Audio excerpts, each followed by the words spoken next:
روح کی کیفیت سے تشبیہ دی ہے اور کہا ہے کہ ہو سکتا ہے کہ اس حالت میں نعمتیں پا کر یعنی برزخ میں نعمتیں پا کر سچ مچ اسے لذت محسوس ہو، یا جیسے کوئی ہولناک منظر خواب میں دیکھے تو چیختا ہے، پیچ و تاب کھاتا ہے اور اس کا بدن پسینے سے شرابور ہو جاتا ہے، اسی طرح برزخ میں بھی ایسی ہی کیفیات سے دوچار ہو۔ ناظرین، بعض علماء کا نظریہ یہ ہے کہ عالم خواب میں حقیقی طور پر انسان کی روح مثالی جسم کے ساتھ حرکت کرتی ہے۔ بعض کا نظریہ تو اس سے بھی بالاتر ہے، اور وہ یہ کہ طاقتور روحیں حالت بیداری میں بھی برزخی مشاہدہ کر سکتی ہیں، یعنی جسم مادی سے جدا ہو کر اپنی مرضی سے مقناطیسی خوابوں کے ذریعے اس مثالی جسم میں دنیا کی سیر کر سکتی ہیں اور مسائل سے آگاہ ہو سکتی ہیں۔ بعض نے تو یہاں تک تشریح کی ہے کہ مثالی جسم ہر انسان کے باطن میں موجود ہے، البتہ موت کے وقت اور برزخ کی زندگی کے آغاز میں اس سے جدا ہونا ممکن ہے۔ ناظرین، ہندوؤں میں تناسخ اور آواگون کا تصور ہے۔ وہ یہ کہتے ہیں کہ انسان کی روحیں اس کے جسم سے جدا ہونے کے بعد واپس پلٹ کر آتی ہیں اور کسی نئے روپ یا جسم کو اختیار کر لیتی ہیں۔ اگر انسان کے کرم یعنی اعمال اچھے ہوں تو اسے کوئی اچھا جسم مل جاتا ہے، اور اگر انسان کے کرم برے ہوں تو اسے شیطانی یا کسی جانور کے جسم میں جگہ ملتی ہے۔ اس سلسلے میں شیخ بہائی مرحوم نے بہت واضح جواب دیا ہے۔ وہ فرماتے ہیں کہ وہ تناسخ کہ جس کے باطل ہونے پر تمام مسلمانوں کا اتفاق ہے، یہ ہے کہ اس بدن سے روح نکل کر اس دنیا میں کسی دوسرے بدن میں منتقل ہو جائے، جبکہ عالم ارواح میں قیامت تک کے لیے جسم مثالی سے روح کا قطع تعلق اس سے بالکل مختلف چیز ہے۔ جسم مثالی سے روح پھر حکم خدا سے پہلے والے جسم یعنی جسم مادی میں لوٹ آئے گی، اور اس کا نظریہ تناسخ سے کوئی تعلق نہیں۔ ہم تناسخ کے معتقد کو کافر سمجھتے ہیں اور اس کا شدت سے انکار کرتے ہیں، کیونکہ وہ لوگ روح کے ابدی ہونے کے قائل ہیں اور یہ مانتے ہیں کہ یہ روح اسی دنیا میں ہی رہتی ہے اور دوسرے جسموں کو اختیار کرتی رہتی ہے۔ ناظرین معظم، برزخ کی دنیا کا دروازہ قبر ہے۔ یہ دروازہ یا جنت کی طرف کھلتا ہے یا جہنم کی طرف۔ اس پر امام زین العابدین کا ارشاد ہمیں ملتا ہے۔ امام فرماتے ہیں، قبر جنت کے باغوں میں سے ایک باغ ہے یا جہنم کے گڑھوں میں سے ایک گڑھا ہے۔ ناظرین، ایک اور حدیث میں امام صادق علیہ السلام نے فرمایا کہ برزخ وہی عالم قبر ہے جو دنیا و آخرت کے درمیان ثواب اور عذاب کا دور ہے۔ خدا کی قسم، ہمیں تمہارے بارے میں صرف عالم برزخ کا خوف ہے۔ امام صادق علیہ السلام سے ایک اور حدیث میں منقول ہے کہ آپ علیہ السلام سے مومنوں کی ارواح کے بارے میں سوال کیا گیا تو آپ نے فرمایا وہ جنت کے جھروکوں میں رہتے ہیں، بہشت کے کھانے کھاتے ہیں اور اسی کے مشروبات پیتے ہیں، اور کہتے ہیں پروردگار ہمارے لیے جلدی قیامت قائم فرما اور جو وعدے ہم سے کیے گئے ہیں انہیں پورا فرما۔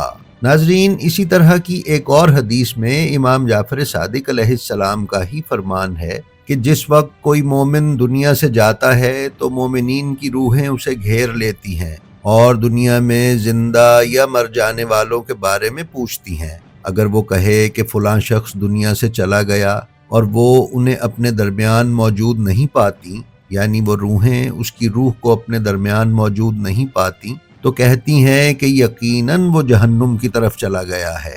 ناظرین، آیت اللہ ناصر مکارم شیرازی نے تفسیر نمونہ میں سورہ المومنین کی انہی دو آیات یعنی آیت نمبر 99 اور آیت نمبر 100 کی تفسیر کے ضمن میں بیان کیا ہے کہ اس حدیث شریف سے یہ ظاہر ہوتا ہے کہ عالم برزخ کے لیے بھی جنت اور دوزخ ہیں، لیکن یہ قیامت والے جنت اور دوزخ سے مختلف ہیں۔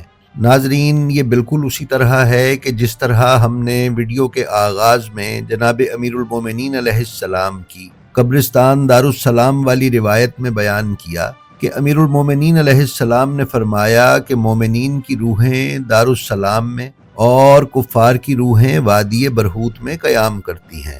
آیت اللہ ناصر مکارم شیرازی نے یہ بھی بیان کیا ہے کہ اگرچہ ایسے بہت سے لوگ ہیں جو روحوں سے رابطے کا غلط دعویٰ کرتے ہیں، لیکن تحقیقات کے مطابق یہ امر درجہ ثبوت کو پہنچتا ہے کہ عالم ارواح سے رابطہ ممکن ہے، اور بعض آگاہ اور اہل علم افراد نے حقیقتاً روحوں سے رابطہ پیدا کر کے کچھ حقائق معلوم کیے ہیں۔ ناظرین، کچھ جدید صوفیاء جیسا کہ قلندر بابا اولیاء نے روح اور عالم برزخ کی تشریح کچھ اس طرح کی ہے۔ وہ فرماتے ہیں، روح کے 70,000 پرت ہوتے ہیں، یہ پرت روشنی اور نور کے ہوتے ہیں۔ ہم جس روح کو دیکھتے ہیں وہ روشنی کا بنا ہوا جسم ہے۔ مرنے کے بعد روح عالم اعراف میں رہتی ہے، اور پیدائش سے پہلے روح عالم برزخ میں رہتی ہے۔ گوشت پوست اور ہڈیوں کے ڈھانچے کے اوپر ایک جسم ہوتا ہے جو روشنیوں کا بنا ہوا پورا جسم ہے، یعنی اس جسم کے ہاتھ، پیر، سر، آنکھیں وغیرہ سب اسی طرح کے ہوتے ہیں جس طرح کے ہمارے مادی جسم کے ہیں۔ اس کو قلندر بابا اولیاء نسمہ اور سائنسدان اورا کہتے ہیں۔ پھر قلندر بابا اولیاء فرماتے ہیں کہ مرنے کے بعد قبر میں جو کچھ پیش آئے گا وہ اس روشنی کے بنے ہوئے جسم کے ساتھ پیش آئے گا۔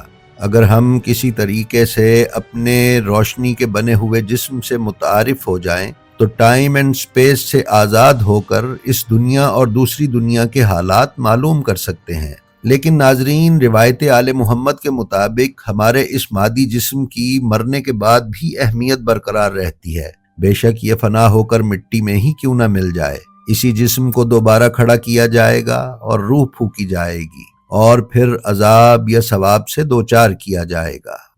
ناظرین، ہمیں امید ہے ہماری آج کی یہ ویڈیو آپ کو پسند آئی ہوگی۔ ہماری اسی طرح کی ویڈیوز دیکھتے رہنے کے لیے ہمارے چینل بلینڈ آف ہسٹری کو سبسکرائب کر لیں، اور اس کے بیل آئیکن پر کلک کر کے اس کی آل نوٹیفیکیشنز کی سیٹنگ کا انتخاب کر لیں تاکہ آپ ہمارے کسی ویڈیو سے محروم نہ رہ سکیں۔ ہم آپ سے یہ بھی گزارش کرتے ہیں کہ اپنا اور اپنے متعلقین کا بے حد خیال رکھیں اور خلق خدا میں آسانیاں تقسیم کرتے رہیں۔ خدا آپ کا حامی و ناصر ہو۔ السلام علیکم۔